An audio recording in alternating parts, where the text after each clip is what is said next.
The first question is, are we free?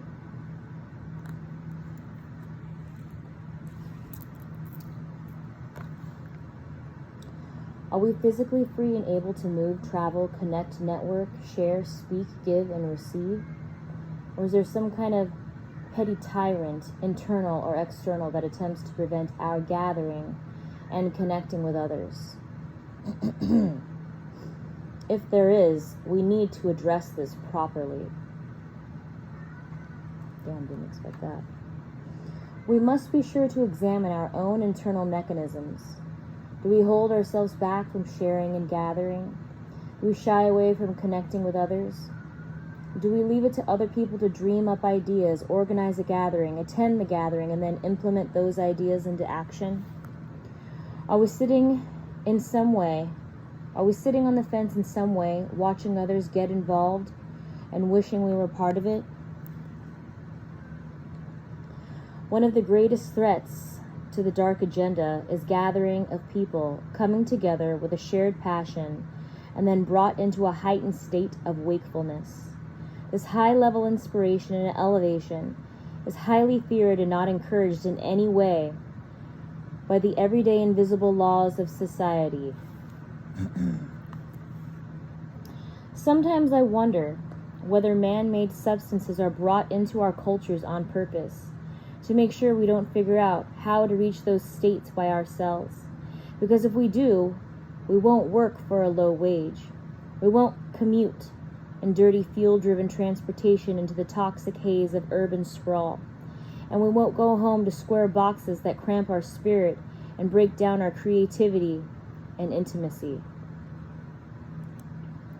No, instead, we will be outdoors, sitting by fires, playing and creating in our fervent, green, tangled, crazy natural home, where we are no longer safe, but dancing.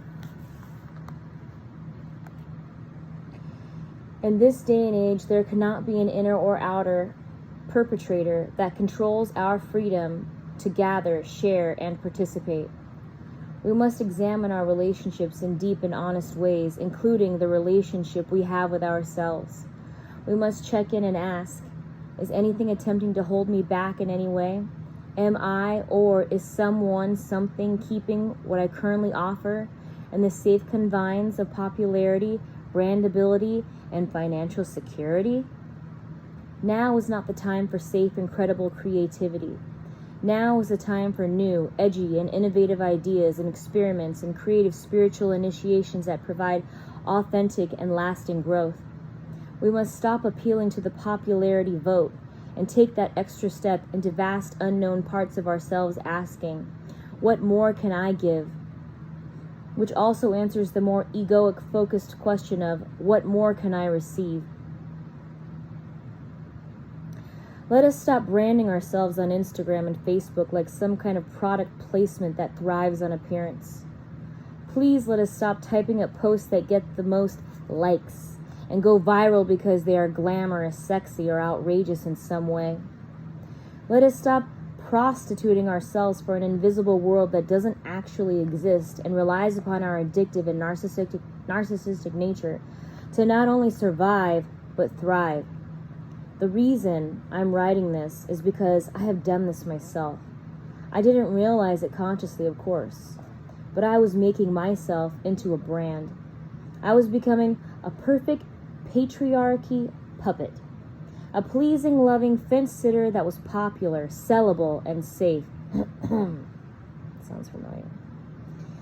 It was thanks to Andrew Harvey and the time I spent with him and Linda Tucker at the Global White Lion Protection Trust in Southern Africa that began to change all of this for me. He backed the group of us there into a tight and restricted corner, asking us horrible, uncomfortable questions such as, why do you think you have received mystical experiences?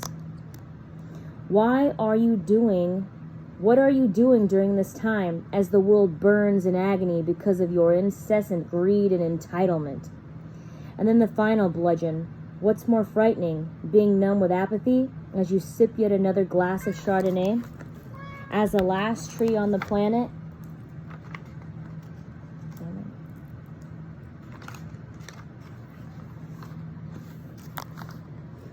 as the last tree on the planet burns to the ground, or allowing your veins to be filled with the fire of Kali, protesting with your no and wakefulness during the destruction of your planet and your possible extinction? Gulp. After tremendous waves of shock, disgust, and desolation, I eventually shook my head in disbelief and decided then and there that I desperately needed to get the courage to show up in ways that at first terrified me and then later inspired me. So on that electrifying note, let's use our online presence to write the kinds of things that will genuinely assist others and encourage ourselves to be more outspoken and authentic.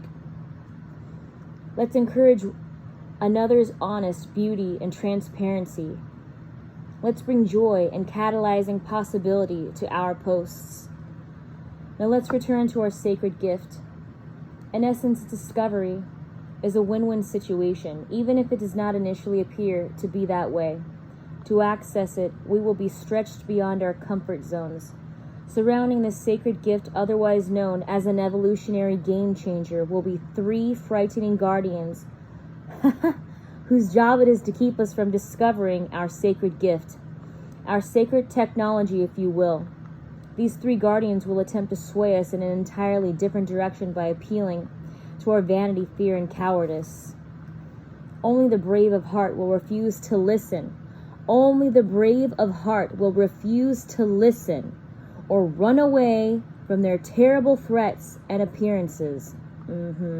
Exactly. If they strike at our vanity, we will crumble as we imagine all the judgmental things people could say about us and how unpopular we could become. We will worry about not being liked or celebrated as we usually are, and so we might back down and turn away, never to be seen again. Should these 3 guardians strike at our fear, we will be paralyzed at all the awful things that could happen to us, like being hunted or persecuted for doing or saying the wrong thing, and thereby venture no further. Or if they strike at our cowardice, we will feel unworthy and unable to challenge their alleged superiority and stay like we've always been, impotent, weak, and malleable.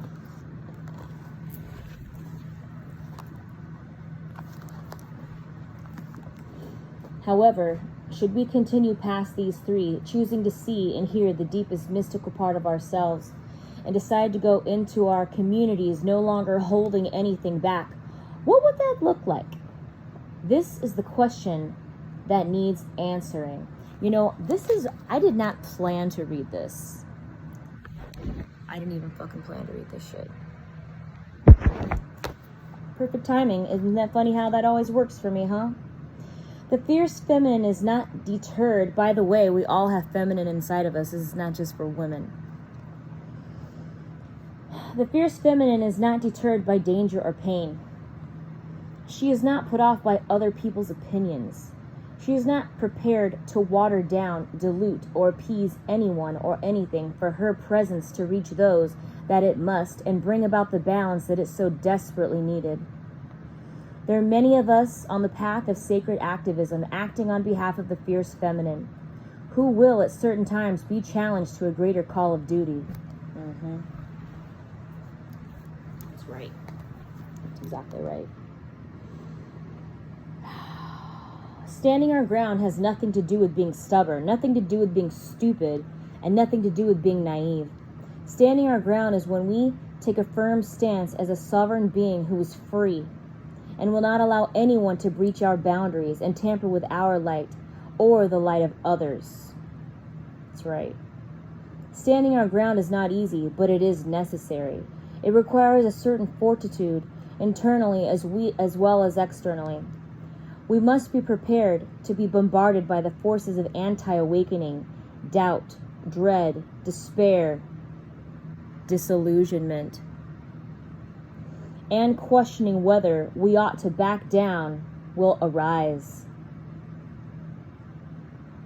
It's blowing my mind. In these moments, we must be awake to what's happening by declaring that which attempts to ensnare us. I am a sovereign being. I am free. I am one with my true creator. I'm not afraid of you anymore. I am protecting my light.